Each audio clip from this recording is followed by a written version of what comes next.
Café Caliente Noticias. Análisis. Los temas de actualidad tratados con profundidad para que usted forme su propia opinión. Análisis. Estamos en análisis y dejamos abierta la pregunta, ¿no? Para que ustedes respondan. Lo pueden responder a través de el Facebook, Café Caliente Noticias, a través de Instagram, Un Café Caliente con Leonel, a través del Twitter o a través de la página web www.cafecalientenoticias.com. ¿Quién cree usted que puede ser o reúne las características para ser alcalde o alcaldesa de Pereira? Es la pregunta que dejamos abierta para nuestros cibernautas, ¿no, Marta? Así es, sí, Yo, señor. Marta, ¿qué más? ¿Cómo le va? Buenos días, Leonel. Muy bien, muchas gracias. Bueno, y hoy tenemos dos analistas invitados. Se trata de Lina María Naranjo. Ella es abogada, especialista en derechos humanos y derecho internacional humanitario, al igual que derecho de tierras. Y Héctor Alejandro Zuluaga, politólogo, magíster en educación y derechos humanos. Protestas contra Petro, una reacción a los actos del nuevo gobierno o una reacción a la pérdida del poder. Para eso abrimos pues también la posibilidad de que ustedes opinen, nuestros seguidores. Doctora Lina María Naranjo, buenos días. ¿Qué tal? ¿Cómo me le va? Muy buenos días, muchas gracias. Contenta, como siempre, de estar aquí. Cómo no, muy amable. Héctor Alejandro Zuluaga, muy buenos días. ¿Cómo me le va? Buenos días, Leonel, y a Marta, del equipo de Café Caliente. Vamos muy bien. Ah, bueno. Y bueno, la pregunta sobre las marchas de protesta. Marchas de protesta, ¿cuánto lleva Petro en el poder? Al día de ayer, ¿cuánto llevaba? 50 y cuántos días. A ver, el 7 de agosto al 7 de septiembre, un mes. Y ayer era, ¿qué? 26. Un mes y ¿qué? Y 18 días, ¿no? Un mes y 18 días, ¿cierto? Un mes y medio larguito. Bueno, ¿qué opinan ustedes? ¿Cómo les fue en Medellín, doctora Lina? Leonel, pues la verdad, lo supe por medios de comunicación. Entiendo que estuvo un poco más masiva en Medellín, lo cual es... Sí, los audífonos, debe quitarse los audífonos, doctora Lina, porque no se escucha bien con los audífonos puestos. Yo no entiendo por qué, pero sí. Perfecto. Ahora sí la escucho. Bueno, listo.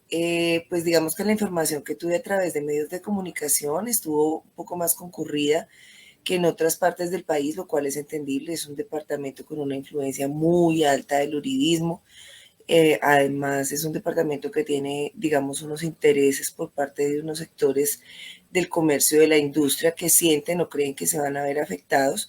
Yo creo que lo importante es que hayan podido contar con todas las garantías para poder marchar. Por encima de todo, quienes defendemos la democracia, pues defendemos la posibilidad de expresar la voz independiente de donde venga, ¿cierto? Entonces, eso me parece rescatable. Ahora, en cuanto a su pregunta de fondo, yo creo que hay de ambas, Leonel. Es decir, es innegable que hay unos intereses que han gozado hasta ahora de unos privilegios, digamos, por ejemplo, con las anteriores reformas, sobre todo con la última reforma que hizo el presidente Duque, que favoreció tanto a ciertas empresas y a ciertos intereses. Es lógico y es entendible que se vean amenazados, pero yo creo que también es innegable que mucho también tiene que ver con la pérdida de poder. Ahora, lo que sí es muy triste es que, como siempre, se encuentran personas con unos altísimos niveles de desinformación que no tenían la menor idea de por qué estaban marchando. Entonces, eso sí es muy triste, que simplemente porque eso inclusive le quita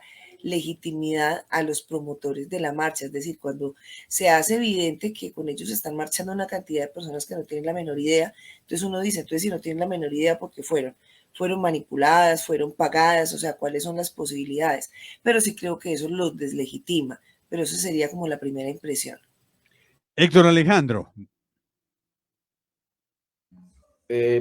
Resaltar que hubo un proceso de movilización de una oposición que se ha tratado de medir y de construir en torno a lo que es este nuevo proyecto de gobierno, como lo ha mencionado Leonel, del pacto histórico, que marca obviamente un desplazamiento de unos sectores políticos de diferentes esferas del Estado, número uno, pero también del gobierno, porque es parte de los procesos de transformación, pues para solo mencionar un elemento que conecta la movilización con el nuevo gobierno del pacto histórico, es el nombramiento del ministro de Defensa, y ayer y eso lo ha movido la oposición, que se ha centrado en el Partido Centro Democrático. Ayer las Fuerzas Armadas en retiro o haciendo uso de retiro, pues estaban como un gran sector dentro de esta movilización. Eso entonces nos pone en el escenario de entender que hay también un proceso de fortalecimiento de cara también al 2023, porque algo también que podemos leer de estas movilizaciones es que, por ejemplo, en las ciudades de Medellín, Cali y Bogotá hubo referencia a los gobiernos locales, e incluso en muchos Twitter se habló de el mal gobierno del alcalde Daniel Quintero o de la corrupción de Ospina en Cali, y esto marca entonces también un interés de sectores políticos de pues el partido político Centro Democrático y otros partidos que se han declarado de oposición como el MIRA, porque hubo también sectores religiosos que hicieron parte de esta movilización tratando de canalizar a estos sectores que están también tratando de reaccionar frente, por ejemplo, a las reformas, a los cambios que he mencionado, como la reforma tributaria. Sí, pero lo que dice Héctor Alejandro es muy interesante, doctora Lina y seguidores, porque es que sí, muy marcado el tema contra Daniel Quintero en Medellín y contra, no recuerdo el nombre del alcalde de Cali, pero Ospina, contra el alcalde de Cali, muy marcado, muy marcado. Aquí, pues Caracol, Sebastián decía ayer al mediodía que había habido, no, esta niña, ¿cómo es? Kimberly decía que había habido 300 personas, dijo Kimberly, 300 personas. Yo conté más o menos 200, pero bueno, es muy pobre, la participación aquí fue pobrísima, entonces, bueno, uno mira que es como muy regional, la protesta fue como muy a título regional, ¿no? En esas ciudades sí, en esas ciudades, además porque han sido dos alcaldes que han estado en el ojo del huracán, y más en el caso pues de Cali con Jorge Iván Ospina y el reciente escándalo de Cali, es indudable que pues están en el ojo del huracán, y que pues por lo menos al parecer, por lo que uno se entera por los medios de comunicación, pues razones tienen. Lo que pasa es que yo no sé hasta qué punto para ellos mismos pues en determinado momento eso puede deslegitimar, precisamente porque terminan convirtiendo una supuesta protesta contra el gobierno y contra las reformas en una protesta contra los alcaldes. Digamos que en el caso de Medellín, pues por lo menos lo que se puede evidenciar es que siempre ha sido, es decir, la misma oposición que ha tenido el gobierno, el actual gobierno del presidente Gustavo Petro, y en su momento del candidato, son exactamente las mismas personas que casi que desde el primer día. Es más, hay mucha coincidencia, porque es que yo creo que Daniel Quintero en Medellín no llevaba 1 o 2 meses cuando yo estaban hablando de revocatoria. Es casi que el mismo comportamiento y son exactamente los mismos intereses.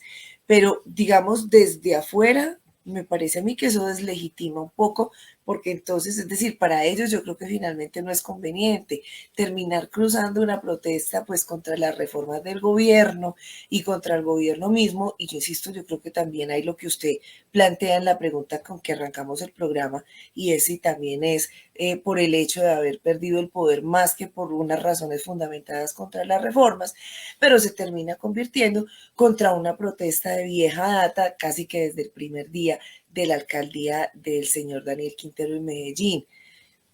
Pero pues, si ellos quieren juntar una cosa con la otra, pues allá ellos. A mí me parece que desde afuera no es conveniente para sus propios intereses contra el gobierno, pero pues si es lo que quieren hacer, esa es la forma de proceder. Pero sí creo evidencia. Sí, a mí me llama, y escúcheme que hable a título personal, pero quiero que analicemos con ustedes, bueno, ¿qué significado tiene o qué podrá significar el hecho de que haya habido la protesta ayer y se haya anunciado ayer mismo que el presidente Petro va a recibir al expresidente Álvaro Uribe en la Casa de Nariño. Héctor Alejandro y doctora Lina.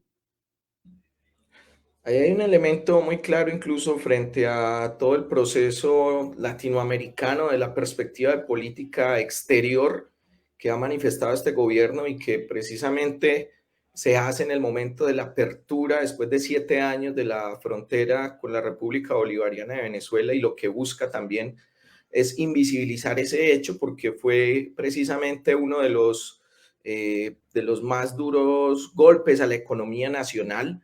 Estamos hablando de una frontera con un país en el que el comercio nos permitía no solamente a los colombianos, sino a casi 12 millones de seres humanos que habitan esa frontera, pues tener una vida económica y una capacidad incluso de subsistir y de generar otros lazos, como lo vimos ayer con el primer carro que pasó de medicamentos. Entonces, una articulación y la profundización de esa política exterior incluso. Sí, pero Héctor Alejandro, es que no, yo sé que ese punto es muy importante y puede ser tratar de poner una cortina de humo a ese acontecimiento, pero quiero qué coincidencia que precisamente ayer o como consecuencia de esas marchas de protesta se da la reunión entre Petro y Uribe. ¿Eso tiene alguna relación? Y me parece un poquito difícil como alcanzar a imaginar como qué tanto se había gestionado, con qué anticipación se había gestionado. Yo creo que una reunión entre el presidente Petro y el expresidente Álvaro Uribe, pues no sé, no creo que se gestione de un momento, sobre todo porque no creo que las marchas hayan tenido el poder y la fuerza necesaria como para que de alguna manera se gestara una presión en el presidente Gustavo Petro para decir, no, me toca recibir al expresidente Álvaro Uribe. Yo sinceramente no percibo que hayan tenido ese nivel de fuerza que haya generado alguna presión. Pero, dicho eso, me parece importante y me parece válido que se escuchen. Es decir, yo lamento mucho quienes han tenido una posición extrema y radical de aceptar cualquier tipo de diálogo con del presidente Gustavo Petro con otros sectores de la oposición o inclusive de la participación de representantes de partidos tradicionales en su gobierno, que es que de todas formas lo acompañaron, porque es que precisamente el gobierno se hace con todos, así como en su momento defendimos y seguiremos defendiendo la paz con su momento con las FARC y próximamente si se logra llegar a un acuerdo con el ELN y con las otras bandas y con las disidencias, porque la paz se hace con los enemigos. De la misma forma, por lo menos creo que también deberíamos defender que en el gobierno también se dé la participación de todos en la medida en que se puedan alinear con las partes gruesas, con los fines con los objetivos y los fines gruesos, generales y más importantes del gobierno. Y uno no puede desconocer el peso del expresidente Álvaro Uribe y que representa un sector muy importante de la población. O sea, es que no nos olvidemos que el presidente Gustavo Petro fue elegido por 11 millones de personas, 11 y pico. Hubo 10 y pico que no votaron por él, que votaron por el otro candidato, más los abstencionistas. Entonces no podemos pretender y no deberíamos pretender que en una democracia solamente la voz cantante y solamente la voz que pueda participar y que pueda interlocutar con el presidente de la República, solo quienes piensan exactamente igual a él y solo quienes participaron de manera activa. Se trata precisamente del gobierno del cambio y es un gobierno que como parte de ese cambio realmente debe darle una participación efectiva a las otras voces. Entonces, no creo, cerrando en un par de ideas muy concretas, no creo que las protestas hayan tenido ni el peso ni la fuerza para que generaran un tipo de presión en el presidente Gustavo Petro para escuchar a Álvaro Uribe, pero dicho eso, celebro que hable con los sectores de la oposición que son claramente representados por el expresidente Álvaro Uribe. Sí, y cuando le interrumpí a Héctor Alejandro estaba hablando del tema de algo que es crucial para la economía nuestra, la apertura de la frontera con Venezuela, el hecho de que se restauren las relaciones políticas con el gobierno venezolano es un paso importante. Y hacía referencia Héctor Alejandro de pronto a que fue coincidencial o hicieron coincidir la apertura de la frontera con las protestas. ¿Usted cree que ahí hubo esa intencionalidad? Sí, y un elemento que quería añadir es precisamente que, como lo decíamos desde el principio, estos son unos intentos de la oposición por consolidarse. No olvidemos que en el Magdalena también hubo una movilización de camionetas blancas que nos puso a discutir en este país sobre esas formas en las que los dueños de las tierras, que seguramente muchos también se movilizaron el día de ayer, lo que llamamos los terratenientes en un país en el que la concentración de la tierra está casi en el 30-20% de los colombianos, el 60% de los territorios. Entonces, esto también marca en términos de política internacional y electoral, incluso como lo decíamos aquí, Lionel, pues se viene para América Latina también todo un proceso electoral y hay también unos intereses en que Colombia no termine de virar hacia esa proyección latinoamericana, que era lo que también se quería plantear. Seguramente, tras de esas movilizaciones que hubo rumores de pagos, pues también hay intereses extranjeros que han promovido y vienen promoviendo en América Latina procesos de desestabilización, que con eso también pues quisiera dejar planteado el hecho de que en este país han venido también los militares norteamericanos al recién posesionado presidente Gustavo Petro a plantearle pues nuevamente su estrategia hemisférica y pues aunque eso redunda e impacta un poco también en términos de estos sectores terratenientes por los controles que se van a hacer sobre la tierra y el territorio, incluso en las reformas, es parte también de esa oposición que se ha forjado y que pues claramente en este país estuvo encabezando, no diría que hoy, el señor Álvaro Uribe Vélez, quien fue fundador del Centro Democrático. Sí, doctora Lina, pues de todas maneras, muy interesante. Y otra cosa que quería como que analizáramos es, bueno, la respuesta del gobierno de Petro a estas marchas, la actitud asumida por el gobierno actual comparativamente con otras marchas en otros gobiernos. Leonel, no, yo creo que la respuesta del gobierno fue coherente con las ideas que ha formulado y es por encima de todo el respeto a la oposición y el respeto a la democracia y creo que su derecho estuvo garantizado, lo cual celebro enormemente y así no llegue a compartir en otras oportunidades las razones de sus protestas. Yo pienso que esas voces disidentes siempre deben ser garantizadas. Y así como en su momento, en años anteriores, levantamos la voz exigiendo el respeto al derecho a la protesta como un derecho fundamental de la ciudadanía, asimismo hoy también hay que defender el derecho a la protesta de la oposición. ¿Por qué? Porque ayer quienes hoy son gobierno eran oposición. Hoy son gobierno, hoy tienen que respetarle ese derecho a la oposición. Entonces yo sí celebro esa garantía y que siempre debe conservarse, más allá de si se comparten o no se comparten los argumentos, de si ellos mismos se legitiman o deslegitiman en ese derecho, siempre, siempre debe garantizárseles ese derecho y en ese sentido celebro que el gobierno así lo haya hecho. Héctor Alejandro.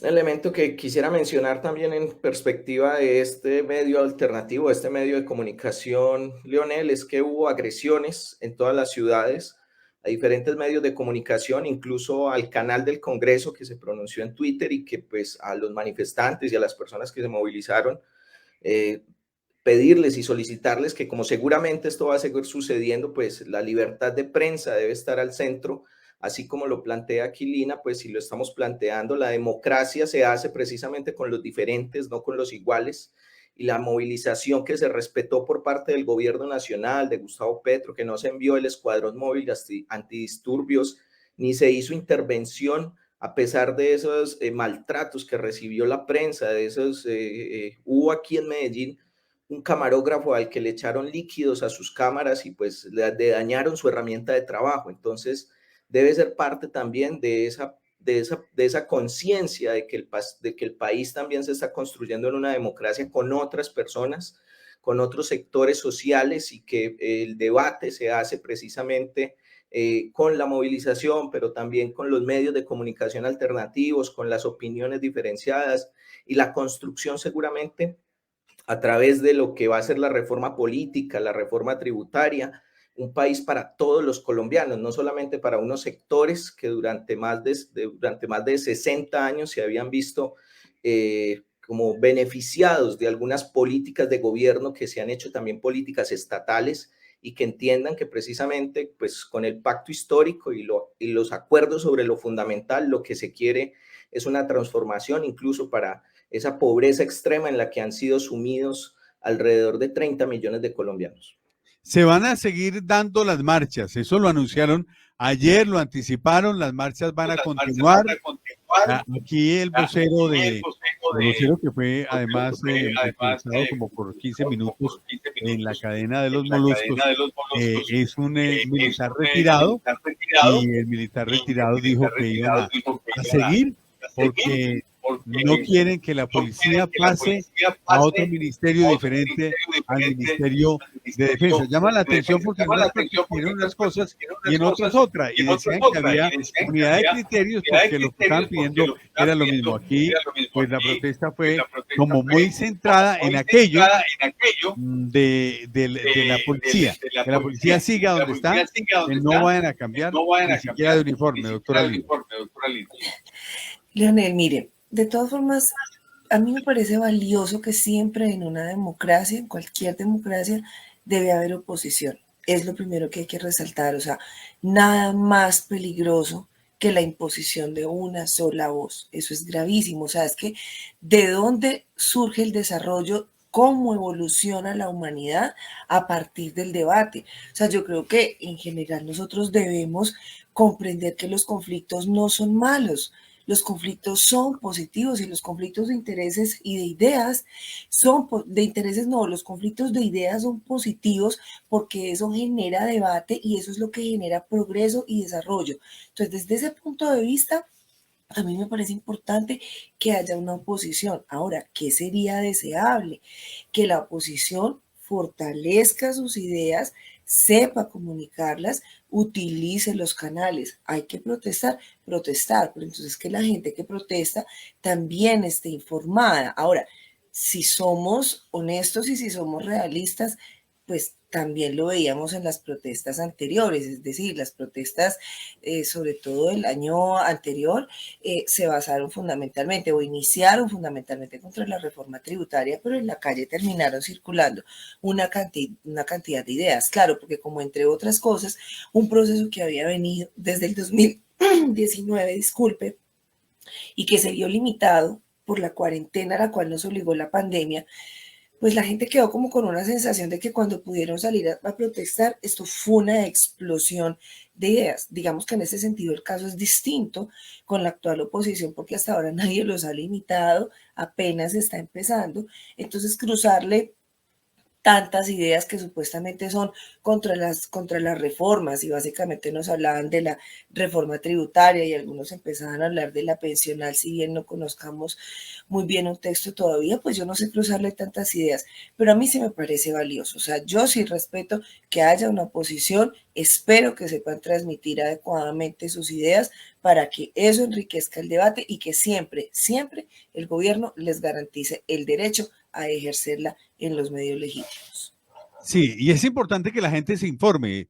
Sería muy interesante que la gente se informara, porque ha habido también una serie de desinformaciones impresionantes. Y yo quiero al menos dejar aquí en esta charla de esta mañana tan amena con ustedes, pues sentada mi posición en torno al gobierno actual. Al gobierno actual va a tener que enderezar su camino en la manera de comunicar. Lo están haciendo de manera inadecuada. Salen con unas cosas que definitivamente da grima. Uno dice, bueno, ¿qué es lo que quieren decir? Porque lo están diciendo de una manera muy inadecuada. Y hay unos reversazos impresionantes que generan incertidumbre en la gente. Y esa incertidumbre lleva ¿a qué? A que sea utilizado por algunos para aumentar el malestar. Porque una cosa es la popularidad que se gana cuando se obtiene el triunfo, y otra cosa es unos meses después, cuando ya se ejerce el poder. Hay un desgaste ya empiezan a gastarse los réditos que se obtuvieron en las urnas, empiezan a gastarse. Y si hay desinformación generada en qué? En la señora ministra de Minas y Energía, que puede ser muy buena, yo no la cuestiono, que ha dicho cosas interesantes, pero que en otras, pues se nota un tanto, un desconocimiento muy grande, eso lleva a crear y a generar incertidumbre. Lo otro es el ministro de Hacienda, que también ha pegado unas reculadas impresionantes, impresionantes que serían bueno que también lo miraran, cómo lo discuten al interior y ya cuando salgan a la opinión pública, salgan esos mensajes ya muy concretos para evitar esos borradores al aire, porque los borradores no son buenos al aire, porque eso lo que genera es una, cuando digo borradores, estoy hablando de textos impresos o gráficos o imágenes que están como sin editar, para utilizar ese término tan técnico en los medios de comunicación, a Héctor Alejandro. Sí, Leonel, tiene que ser también parte como de ese aprendizaje, ya lo dijimos, es 1 mes y 20 días al menos los que lleva este gobierno y muchos de sus... Pero que no van a ser como, escúchame, pero que no va a ser como Iván Duque, que todo lo que justificaban era que tenía 1 año de aprendizaje. Y son sectores nuevos en el gobierno, como lo decía, y se enfrentan a un aparato estatal que lleva al menos 60 años también formado en esas clientelas y en esa corrupción que carcome al Estado colombiano. Y pues para solo mencionar un elemento de pronto que ha pasado desapercibido, porque pues en este país la cultura en medio de la guerra, y aquí que hemos hablado de la cultura política ha sido olvidada, pues hay una corporación que se ha tomado el Ministerio de Cultura y la actual ministra Patricia Ariza no ha podido realmente extender su política y planear su política porque esta estructura que está al interior del Ministerio de Cultura tiene cooptados la mayoría de los contratos y demás. Entonces, es parte también de eso que sucede, creo yo, Leonel, pues que estos ministros de Hacienda, de Minas, están enfrentándose a toda una estructura también de lo que podría uno llamar, o de lo que llamamos en ciencia política, la institucionalidad o lo que se dejó institucionalizado y que parte de eso se está viendo afectado y se expresó ayer en las movilizaciones en contra del gobierno de Gustavo Petro. Sí, por último y brevemente, doctora Línea, ¿usted qué opina de eso? Varias cosas para decir. La primera, cortico. En general, disculpe. Cortico. Sí, la primera es que yo pienso que sí ha habido, por decirlo de alguna manera, un error en el sentido del nombramiento de algunos cargos que no tienen el perfil indicado. Y no me refiero solo al conocimiento. Hay que entender que los ministros de un gobierno en general, de este o de cualquiera, tienen un perfil político. Por naturaleza, el perfil de un ministro de Estado es político. Y aquí hay personas que no tienen esa cancha. Me parece que es distinto el caso del Ministerio de Hacienda. Siempre, Lionel, siempre una reforma tributaria. Una cosa es la que entra al Congreso de la República y esta ya está radicada y otra cosa es la que sale. Y el ministro de Hacienda efectivamente tiene que estar atento a ese proceso de negociación. Entonces es normal que entren y salgan cosas distintas y que el ministro tenga que ir aceptando que algunas cosas varían, porque de eso se trata la democracia. Una reforma tributaria no es una imposición de un gobierno, no es un acto administrativo de un gobierno, es un proyecto de ley que tiene que debatirse en el Congreso y por eso es natural que reciba reformas. Ahora, otra cosa es lo que usted estaba planteando respecto, digamos, a las salidas en falso, por ejemplo, de la ministra y de algunos otros funcionarios. Primero, no tienen ese perfil político que deberían tener y que es lo esperable en un ministro. Pero también es cierto, Lionel, que en el fondo, pues las cosas precisamente, por lo menos en mi sentir, no están tan mal, no están tan graves que realmente la oposición se tiene que pegar de pendejadas. Aquí no nos estamos pegando de ideas de fondo, nos estamos pegando de pendejadas como unos tenis o como actuaciones infantiles como las de la ministra de Minas y Energía diciéndole a unos periodistas, los de la segunda fila, como una profesora de colegio, como los chicos de la fila de atrás se me callan. Es decir, esos son estupideces, pero si eso es de lo que hay que pegarnos, significa que no vamos mal, porque no estamos hablando de cosas de fondo. Esa es como la perspectiva que tengo frente a eso. Cómo no. Mil gracias, muy amable Alina, mil gracias a Héctor Alejandro, por haber estado aquí con nosotros esta mañana en Análisis. Voy con mensajes y vuelvo con la parte última de nuestro noticiero. Clínica Confamiliar, 25 años. Una historia que continuamos escribiendo juntos, compartiendo junto a ti y los que amas, llevando a los risaraldenses atención de calidad y con carisma. Conoce más de nuestra historia en www.saludconfamiliar.com. Confamiliar es de todos, Confamiliar es lo tuyo. Vigilado Supersalud. Familia es sinónimo de amor, respeto, diálogo. No permitamos que la violencia le gane a lo que realmente vale la pena. Todas sus fuerzas deben estar dirigidas a mantener la unidad familiar. Construyamos Colombia, lo invita a que le pongamos amor a la vida y no le demos espacio a ninguna forma de violencia. Bueno, estamos llegando al final de Análisis. Mil gracias a ustedes por la atención dispensada. Al mediodía volvemos con las noticias, siempre a nuestro estilo. Hasta entonces. Análisis. Los temas de actualidad tratados con profundidad para